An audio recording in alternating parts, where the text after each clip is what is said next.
Hello everyone, how are you all? Hope all of you are well. I am your science biology teacher Shabana and this is your NCERT biology 11th class book.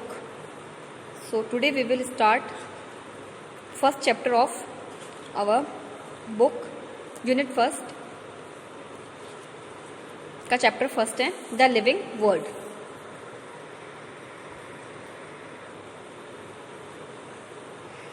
What is living? Living क्या होता है?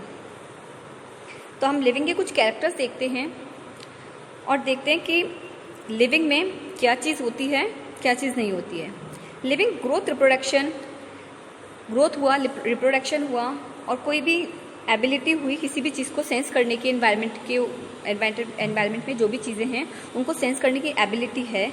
और बहुत सारी ऐसी चीज़ें हैं जिनसे हम बता सकते हैं कि कोई इन सब मतलब जैसे ग्रोथ, रिप्रोडक्शन, एबिलिटी, ये सारे के सारी जो भी कैरेक्टर्स हैं ये सारे लिविंग्स के होते हैं.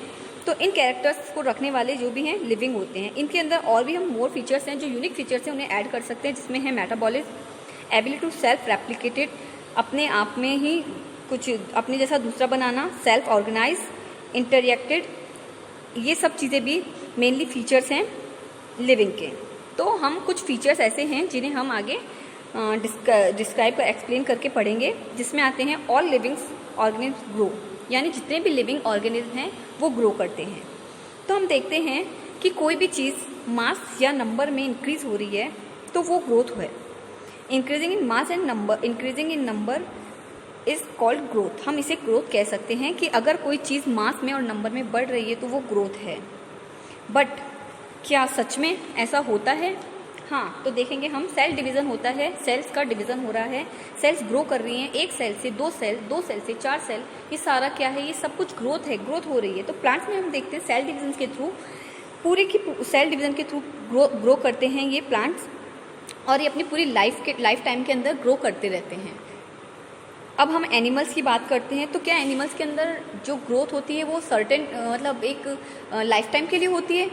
बिल्कुल होती है. बट जो फिजिकली ग्रोथ होती है वो क्या होती है? फिजिकली ग्रोथ सिर्फ हम देख सकते हैं वो ग्रोथ, तो वो तो एक सर्टेन पीरियड के लिए, एक सर्टेन टाइम के लिए होती है.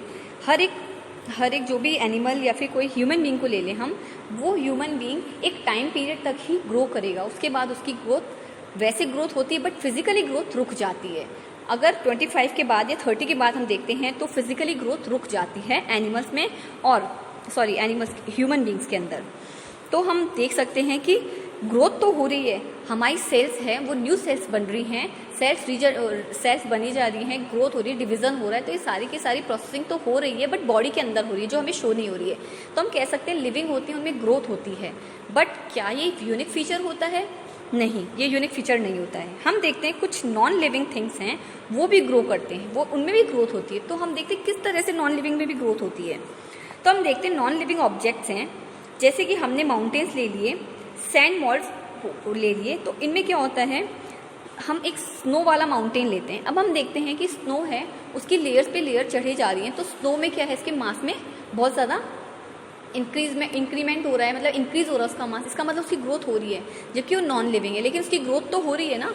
इसी तरह सैंड पे लेयर चढ़ के एक बहुत ऊंचा सा एक माउंटेन, सैंड का माउंटेन बन जाता है. इसका मतलब क्या हुआ कि वो भी ग्रो, क्योंकि उसका मास में चेंजेस हो रहा है तो इसका मतलब वो भी ग्रो तो कर ही रहा है, चाहे वो किसी भी सेंस में कर रहा हो.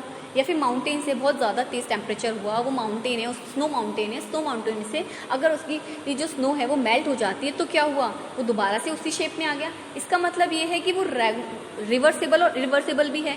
तो नॉन लिविंग थिंग्स हैं वो भी ग्रोथ करती हैं, ग्रो शो करती हैं. ग्रोथ नहीं करती, ग्रोथ शो करती है केवल. तो इस तरह हम कह नहीं सकते कि लिविंग थिंग्स का केवल और केवल एक ग्रोथ यूनिक फीचर है. ये हो भी सकता है और नहीं भी हो सकता है. अब हम सेकंड पॉइंट की तरफ चलते हैं, रिप्रोडक्शन. अब हम रिप्रोडक्शन के लिए कहते हैं कि मल्टी सेलुलर ऑर्गेनिज्म हैं वो अपने उनमें क्या होता है, रिप्रोडक्शन होता है. रिप्रोडक्शन के थ्रू क्या करते हैं, वो अपने ही जैसे जो यंग वंस हैं उनको ब्रीथ करते हैं सेक्सुअल रिप्रोडक्शन के थ्रू. और इसी तरह जो ऑर्गेनिज्म हैं जिनमें एसेक्सुअल रिप्रोडक्शन होता है, जैसे फंजाई है, वो मल्टीप्लिकेशन करती है और स्प्रेड करती है, बहुत जल्दी से स्प्रेड हो जाती है मिलियंस एसेक्सुअल स्पोर्स के अंदर. और जो लोअर ऑर्गेनिज्म हैं जैसे ईस्ट हो गया, हाइड्रा हुआ, इसके अंदर बर्डिंग होती है. बर्डिंग के थ्रू क्या होता है, एक बर्ड बन जाती है. और बर्ड से क्या होता है, जैसे ये हाइड्रा है,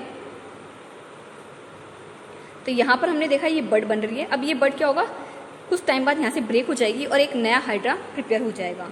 इसी तरह जो प्लेनेरिया है, जो कि फ्लैग बॉम्ब्स होते हैं, ये क्या करते हैं, इनमें रीजनरेशन होता है। इनका कोई पार्ट टूट जाता है, उस टूटे हुए पार्ट से ये अपना एक नया प्लेनेरिया बना लेते हैं। तो इस तरह से एसेक्सुअल रिप्रोडक्शन सेक्सुअल रिप्रोडक्शन के थ्रू भी क्या होता है, हम बता सकते हैं लिविंग ऑर्गेनिज्म की भी ये फीचर है। बट क्या लिविंग ऑर्गेनिज्म ही रिप्रोडक्शन शो करते हैं या नहीं? वो मल्टीप्लिकेशन भी करते हैं, फ्रेगमेंट्स में भी टूटते हैं, लेकिन कुछ ऐसी चीज़ें हैं जो रिप्रोडक्शन यानी कि अपनी जैसी चीज़ें बना लेती है। अब हम देखते हैं बहुत सारे ऐसे ऑर्गन्स हैं वो रिप्रोड्यूस नहीं करते हैं, जैसे म्यूल्स हुए, स्टरलाइन हुए, वर्कर बी हुए, इनफर्टाइल ह्यूमन कपल्स हुए, वो क्या है, रिप्रोडक्शन शो नहीं करते। तो क्या वो नॉन लिविंग है? नहीं, ऐसा हम नहीं कह सकते। वो नॉन लिविंग नहीं है, वो लिविंग हैं, बट उनमें एबिलिटी नहीं है ऐसी।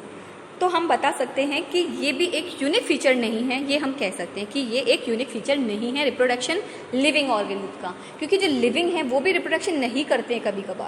कभी कभी ऐसा होता है कि वो भी रिप्रोडक्शन नहीं कर पाते हैं। तो हम कह सकते हैं कि ग्रोथ और रिप्रोडक्शन है वो यूनिक फीचर नहीं है। नेक्स्ट हम आते हैं मेटाबॉलिज्म की तरफ। Metabolism, what is metabolism? Metabolism means the sum total of the chemical reaction occurring in body is metabolism. यानी कि हमारी जो बॉडी है, ये हम देखते हैं लिविंग ऑर्गेनिज्म में बहुत सारे केमिकल्स होते हैं, और ये केमिकल्स छोटे भी होते हैं, बड़े भी होते हैं, और अलग अलग क्लासेस के होते हैं, साइज़ के होते हैं, इनके अलग अलग फंक्शंस भी होते हैं।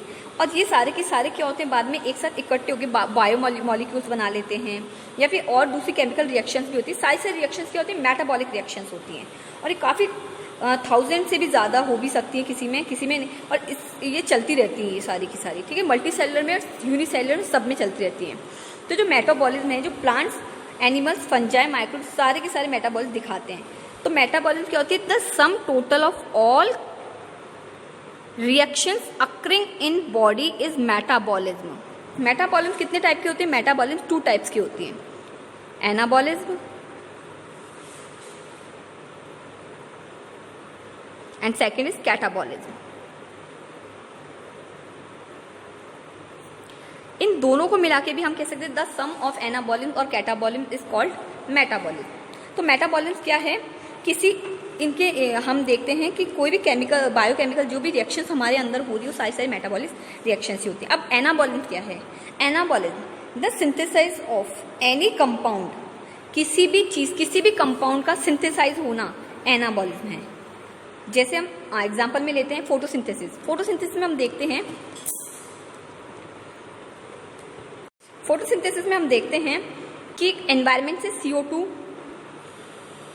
और प्लांट्स जो अपनी रूट्स होती है उससे H2O लेकर C6H12O6 जो कि ग्लूकोज होता है, और प्लांट्स के लिए क्या होता है, प्लांट्स के लिए फूड स्टार्च के रूप में स्टोर होता है, तो ये बनाते हैं। तो किसी चीज़ का बनना, सिंथेसाइज होना, इस चीज़ का सिंथेसाइज होना क्या हुआ, एनाबॉलिज्म हो गया। इसी तरह हम कैटाबॉलिज्म को लेते हैं। तो कैटाबॉलिज्म क्या होता है? कैटा मीन कटना, यानी कि किसी भी चीज़ का ब्रेक डाउन होना, किसी भी चीज़ का टूटना, किसी भी चीज़ का टूटना क्या होता है, कैटाबॉलिज्म होता है। अब हम इसी रिएक्शन को लेके देखते हैं, C6H12O6 जो कि ग्लूकोज है, ऑक्सीजन की प्रेजेंस में इसका CO2 और वाटर में टूटना और एनर्जी का रिलीज होना, तो क्या हुआ, इसका ब्रेकडाउन हो गया। ब्रेकडाउन होने के बाद में एनर्जी मिल गई हमें, तो ये चीज़ क्या कहलाई, कैटाबॉलिज्म कहलाई। तो सम ऑफ एनाबॉलिज्म और कैटाबॉलिज्म इज कॉल्ड मेटाबॉलिज्म। तो ये एक यूनिक फीचर है, इसे हम कहते हैं यूनिक फीचर। जो मेटाबॉलिज्म है इसे हम यूनिक फीचर कहते हैं। क्यों? क्योंकि सिर्फ और सिर्फ लिविंग के अंदर ही ये पाया जाता है, जो लिविंग ऑर्गेनिज्म है उन्हीं के अंदर ये पाया जाता है। तो हम इसे कह सकते हैं मेटाबॉलिज्म है, जो एक यूनिक फीचर है जितने भी लिविंग ऑर्गेनिज्म हैं उन सब का। नेक्स्ट हम देखते हैं सेल्यूलर ऑर्गेनाइजेशन। सेल्यूलर ऑर्गेनाइजेशन क्या होता है? तो हम देखते हैं कि हम इन्वायरमेंट के लिए हम इन्वायरमेंट को देख के, इन्वायरमेंट जैसा भी होता है उसके लिए हम रिस्पॉन्स करते हैं,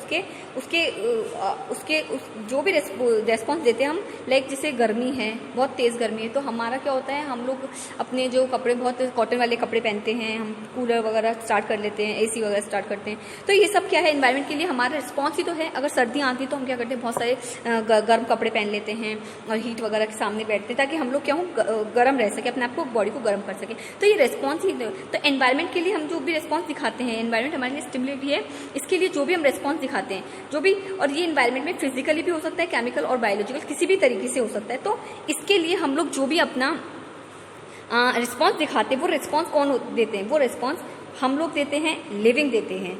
ठीक है, तो जो भी सेंस हम लोग कर रहे हैं, प्लांट्स हैं, प्लांट्स भी एक्सटर्नल फीचर्स हैं, जैसे लाइट है, वाटर है, टेम्परेचर है, और अदर ऑर्गेनिज्म है, पॉल्यूटेंट्स हैं, इन सब के लिए क्या करते हैं, प्लांट्स भी क्या करते हैं, रिस्पॉन्स करते हैं इनके।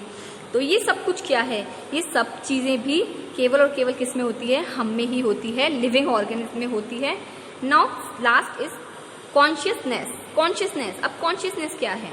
अब जब हम ह्यूमन बींग्स पे आते हैं तो ये बहुत ज़्यादा डिफिकल्ट है बताना कि भाई लिविंग स्टेट वाले होते हैं वो कॉन्शियस में रहते हैं या नहीं रहते। अब देखें, हम कोई पेशेंट है, वो बहुत टाइम से कोमा में है, अब उसके जो हार्ट है, लंग्स है, उसको रिप्लेस कर दिया मशीन्स ने, मतलब वो है तो डेड ही एक तरह से हम देखते हैं, वो उसका ब्रेन डेड है, मतलब उसका ब्रेन पेशेंट का डेड है, लेकिन पेशेंट का सेल्फ कॉन्शियसनेस नहीं है, उसके पास सेल्फ कॉन्शियसनेस नहीं है। तो क्या हम उसे लिविंग नहीं मानेंगे? बिल्कुल हम उसे लिविंग मानेंगे, हम उसे लिविंग ही कहेंगे। अगर वो कोमा में है, बट क्या है, वो अपना कुछ भी रिस्पॉन्स नहीं दे रहा है, ना एनवायरनमेंट के उस पर रिस्पॉन्स दे रहा है, ना ही वो कुछ काम कर रहा है, उसका हार्ट, लंग्स कुछ भी वर्क नहीं कर रहे हैं, अगर आप उसे टच करेंगे तो उसे कुछ फील नहीं होगा, तो इसका मतलब क्या है, वो डेड हो गया? नहीं, वो डेड नहीं है, उसका ब्रेन डेड है, बट वो डेड नहीं है, वो लिविंग में आता है। तो हम कॉन्शियसनेस को भी नहीं बता सकते हैं कि ये लिविंग और नॉन लिविंग का है या नहीं है। तो इस तरह से हमने जो फीचर्स पढ़े हैं वो हैं ग्रोथ। हम लोग चैप्टर फर्स्ट के अंदर देख रहे हैं, चैप्टर फर्स्ट के अंदर पेज नंबर 3 के ऊपर है।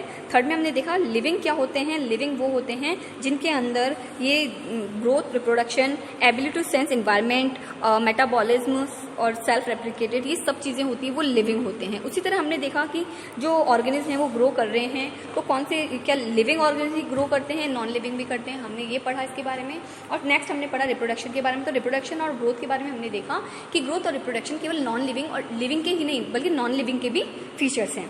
अब इसके बाद हमने मेटाबॉलिज्म के बारे में पढ़ा था। तो मेटाबॉलिज्म क्या होता है, ये केवल और केवल लिविंग होते हैं, सिर्फ और सिर्फ उन्हीं के फीचर्स होते हैं। इसी तरह सेलुलर ऑर्गेनाइजेशन होता है, ये भी क्या होता है, लिविंग का ही फीचर होता है। इस तरह हमने कॉन्शियसनेस देखा, तो इसके अंदर क्या होता है, नॉन लिविंग या लिविंग, ये भी हो सकता है। अगर हम किसी पेशेंट को देखते हैं, कोमा में है जो, अब उसको देख रहे हैं हम, वैसे तो वो हमारे लिए डेड है, बट सीरियसली वो क्या डेड है, वो डेड नहीं, उसका ब्रेन डेड है, तो हम उसे क्या बोलते हैं, उसे लिविंग मानते हैं हम। ठीक है, तो इस तरह से हमने देखा।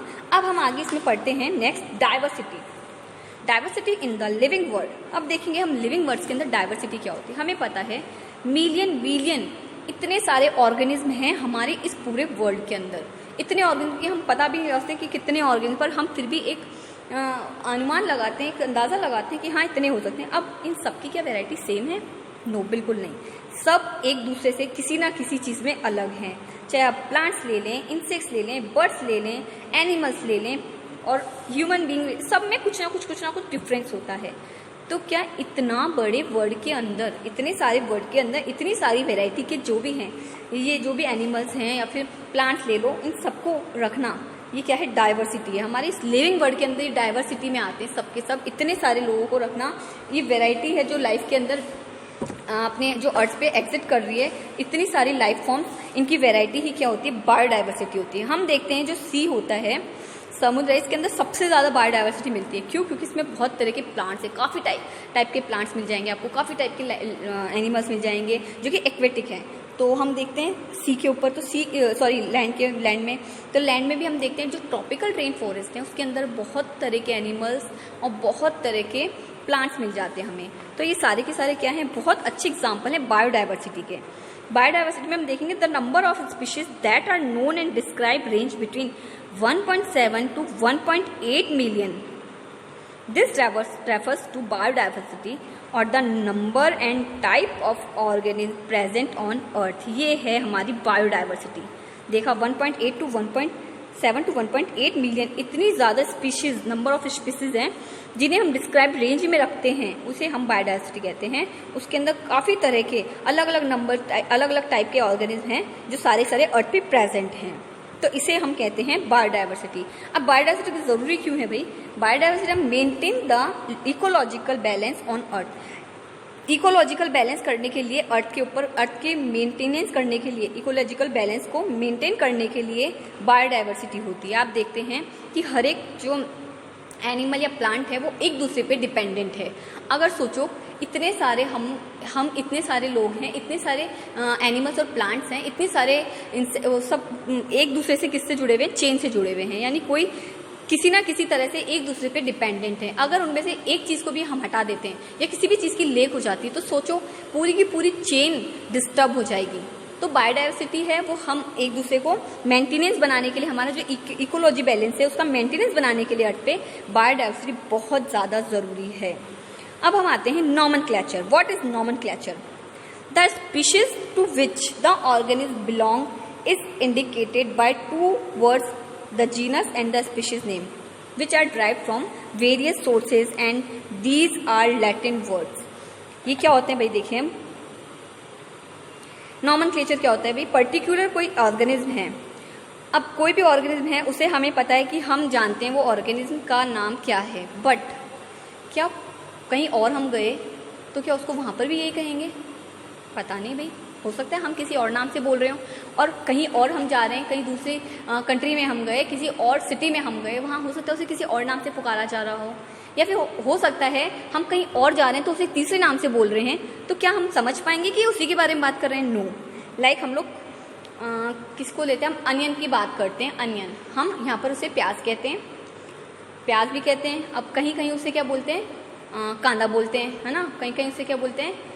बांसा बोलते हैं ना। तो मतलब अलग अलग कंट्रीज के अंदर अलग अलग है, अलग अलग जगह पर अलग अलग नेम्स होते हैं, बट उसका जो साइंटिफिक नेम है, उसका जो नॉमेनक्लेचर है, जो ऑल ओवर वर्ल्ड के अंदर उसे उसी नाम से पुकारते हैं, उसका जो कहते हैं ना एक स्पेसिफिक नेम बताया है, तो वो क्या है? उसका नेम हम बोलते हैं एलियम सेपा बोलते हैं। एलियम सेपा होता है प्याज का नेम। तो ये नेम जाके अगर हम किसी भी कंट्री में बोलेंगे एलियम सेपा, तो हर कोई समझ जाएगा कि हाँ भाई हम प्याज की बात कर रहे हैं, हम अनियन की बात कर रहे हैं। तो ये चीज़ होता है। लाइक हम लोग हमारे ऊपर एक एग्जांपल लेके देखते हैं। हम घर में रहते हैं, ठीक है, हम सबसे छोटे हैं और सब हमको बहुत प्यार से बोलते हैं, है ना? किसी ने किसके नाम है ना क्या निकाल रखा है, किसी ने आपको क्या किस चीज़ से पुकारते हैं। अब अगर आप बाहर जा रहे हो और अगर पीछे से कोई कॉल आता है कि भाई आपका नाम जो है, उस नाम जो आपका मेन नाम है जो डॉक्यूमेंट्स में है, अगर आपको उस नाम से बोलते हैं तो वो तो समझ जाएंगे कि हाँ, क्योंकि वो सारे के सारे आपको उस नाम से जानते हैं। बट अगर आपको आपके घर के नाम से कोई पुकारता है तो क्या आपके जो बाहर वाले हैं वो समझेंगे कि वो आपको बुला रहे हैं? नहीं। क्यों? क्योंकि ऑल ओवर जगह आपका जो डॉक्यूमेंट्स में नेम है आपको उसी नाम से पुकारा जाएगा। तो ये होता है नॉमेनक्लेचर, यानी कि ऑल ओवर वर्ल्ड के अंदर वो किस नाम से जाना जा रहा है, उसका क्या नेम है, साइंटिफिक नेम क्या है, तो वो है नॉमेनक्लेचर।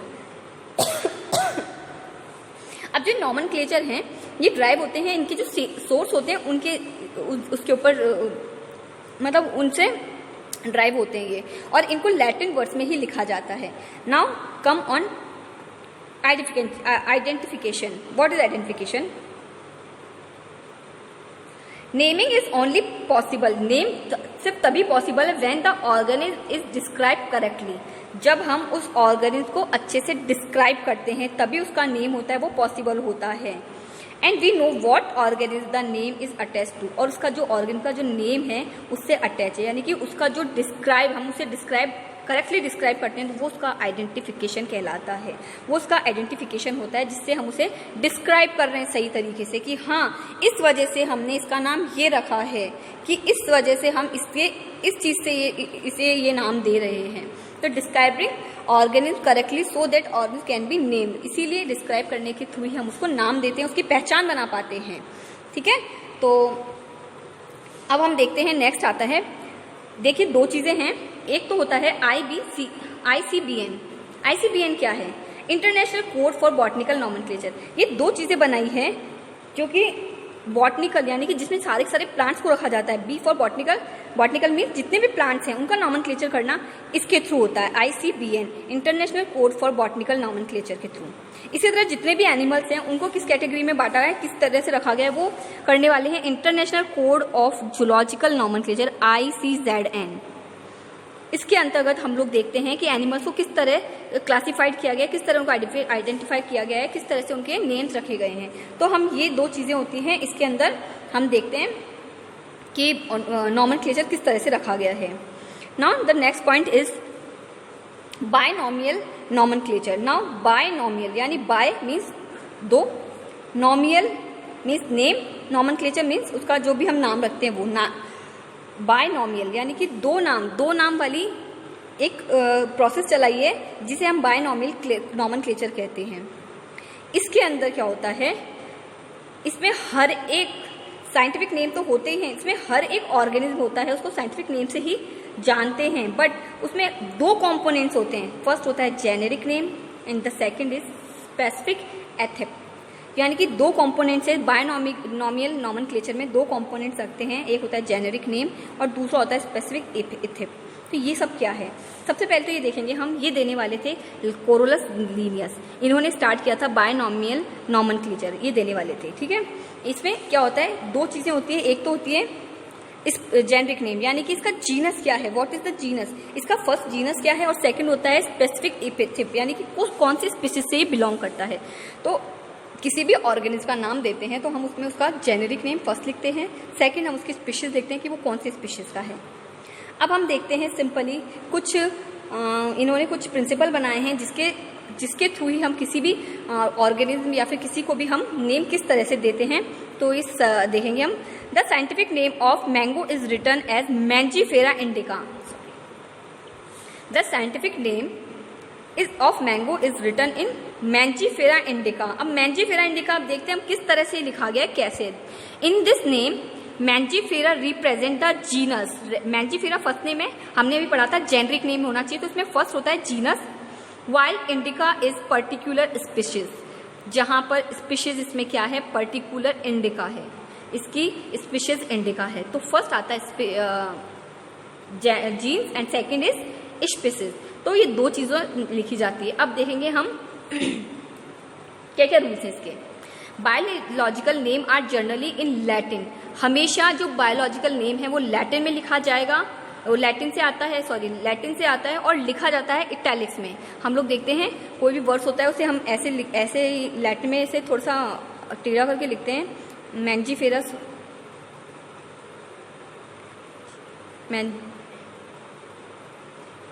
Mangifera indica.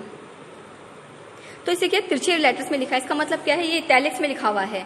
तो इसमें हम लोग क्या करते हैं, बायोलॉजिकल नेम्स होते हैं वो लैटिन भाषा से आए हैं लेकिन लिखे किसमें जाते हैं, इटैलिक्स में लिखे जाते हैं हमेशा। The first word of biological name represent the genus, और इसका फर्स्ट नेम है ये जीनस को रिप्रेजेंट करता है, जो हमने अभी भी देखा था थोड़ी देर पहले, जीनस को रिप्रेजेंट करता है। जहां पर जो सेकंड नेम है इंडिका, ये इसकी स्पीशीज को बताता है, स्पेसिफिक एथिप को बताता है।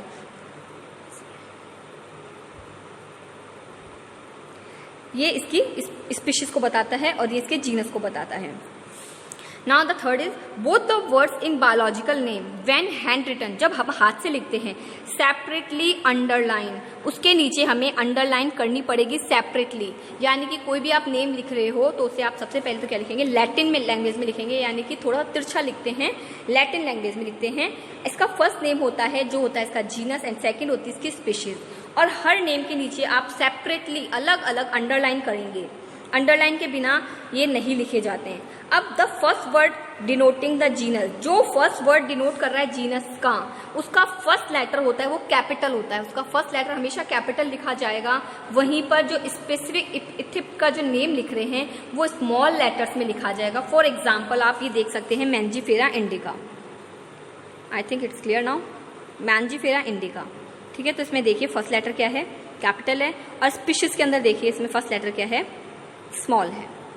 तो इस तरह से बायनॉमिकल नॉमेनक्लेचर दिया था कोरस लीनियस ने, जिसके अंदर हमने देखे रूल्स कि फर्स्ट रूल्स है इसके अंदर इटैलिक में लिखा जाएगा, सेकंड है इसमें कि फर्स्ट आप जीनस लिखते हैं, फर्स्ट जो वर्ड होता है वो जीनस होता है, सेकंड होता है स्पीशीज होता है। हमेशा जो हैंड रिटन लिखा जाएगा उसमें आप नाम को अंडरलाइन करेंगे और जीनस का first letter always capital and the second letter जो कि स्पीशीज का है वो स्मॉल लेटर में ही लिखा जाएगा।